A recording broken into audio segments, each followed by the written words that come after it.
Salut, c'est Paul du projet With No Plane. En septembre 2019, j'ai quitté la Suisse à vélo avec l'objectif d'atteindre la Patagonie sans prendre l'avion ni d'autres moyens de transport à combustible fossile. Dans ce chapitre, cap au sud, direction le Cap Vert où je me trouve actuellement. Dernière escale avant la grande traversée de l'Atlantique, direction Martinique, aux Caraïbes. J'espère que vous allez apprécier cet épisode.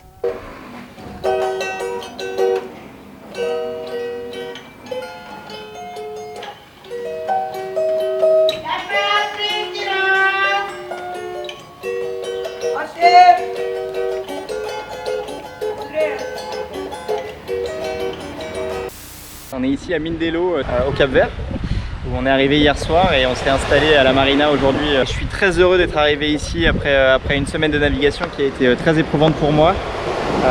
J'ai quitté Tenerife sur les rotules après mes péripéties dans le TID en pensant que de toute façon sur le bateau je dormais beaucoup, donc j'avais l'occasion de me reposer et donc autant m'épuiser avant de reprendre la mer et me reposer ensuite. Et en fait c'était une énorme connerie. On a eu beaucoup de grosses mers, de la houle jusqu'à 5 mètres de haut, du vent en rafale qui montait jusqu'à 40 nœuds. Donc j'ai énormément subi pendant ces 7 jours. De fatigué, j'ai fini épuisé et malade. Malgré 2 anniversaires à bord, une bonne ambiance et un équipage très professionnel, moi j'ai pas servi à grand chose. Grosse leçon que j'ai apprise, c'est toujours bien à prendre. À 10 km de l'autre côté, il y a une deuxième île qui s'appelle Santo Antão, qui est une île magnifique dans laquelle j'ai décidé de faire un peu de randonnée. Él construye su camino y otros lo quieren derrumbar. Como aguas de acantilado cae, él corre como río para llegar. Síguelo, síguelo, síguelo. Hay camino para andar. Si hay camino para andar.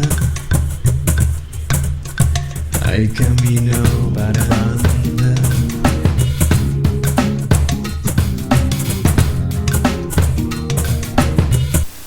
Toute la partie sud de l'île est très aride avec des énormes canyons.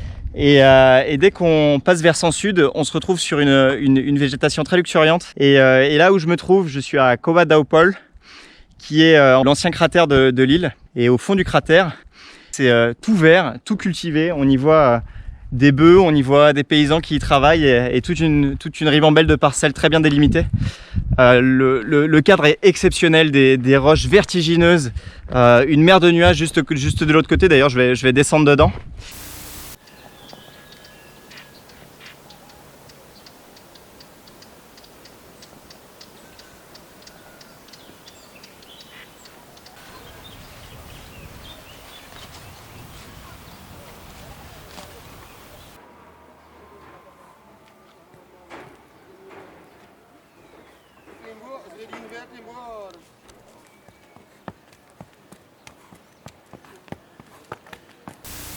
Je me suis fait des nouveaux copains. Et mes copains, tu t'appelles Fabio. Fabio Fernando. et tu es Daniele. Fabrice. Lietson. et nous sommes ici, c'est Cabo de Ribeiro. Cap de Ribe. Ok.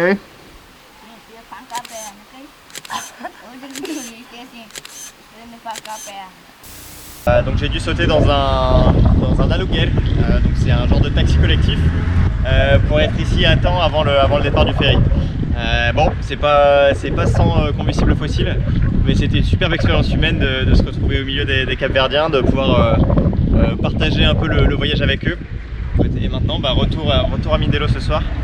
Et je suis super touché par ce passage à Santo Antão, qui est une île magnifique. Les gens sont beaux, sont généreux, sont honnêtes, sont sincères.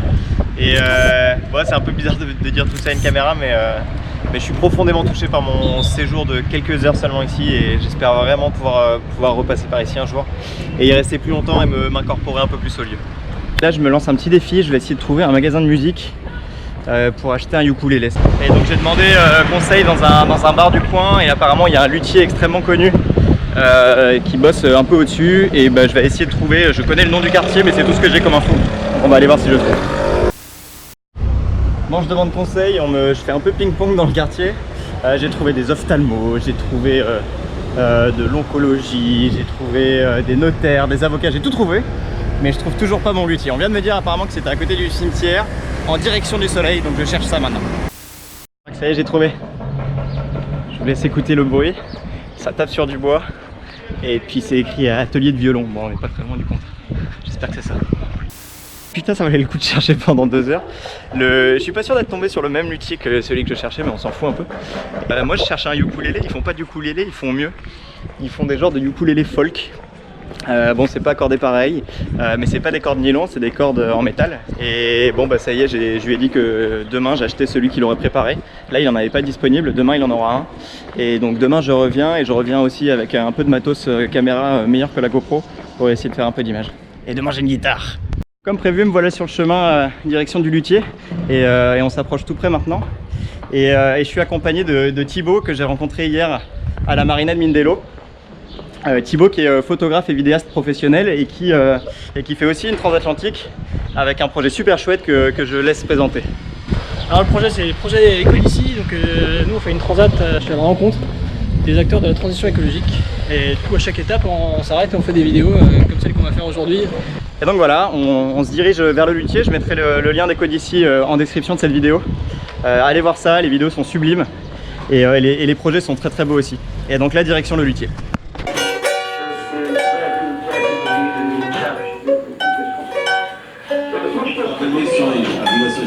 Orçamento de Estado para os próximos anos, para saber se você tem alguma opinião sobre estes 3 temas que não tem. O meu nome é Alissar Gomes, sou construtor de instrumentos musicais há mais de 30 anos. Neste momento eu estou a apresentar um cavaquinho. O cavaquinho, o que é o cavaquinho? O cavaquinho é um instrumento de 4 cordas, metal. É semelhante ao ukulele, só que é diferente. E o cavaquinho desse género encontra-se em Cabo Verde, em Brasil e em Portugal.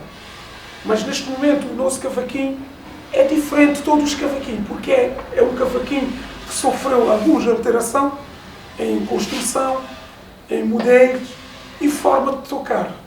O nosso cavaquinho hoje já tem um nome, é cavaquinho cabo-verdiano. E assim, o cavaquinho é um instrumento que apareceu em Cabo Verde nos anos 30, mais ou menos. É um cavaquinho, é um instrumento jovem que existe em Cabo Verde. É um instrumento, neste momento, é muito solicitado. É o instrumento mais vendido em Cabo Verde e também para a diáspora. É um cavaquinho, é o nosso instrumento, é como se diz, uma música cabo-verdiana que não tem cavaquinho, não é música cabo-verdiana.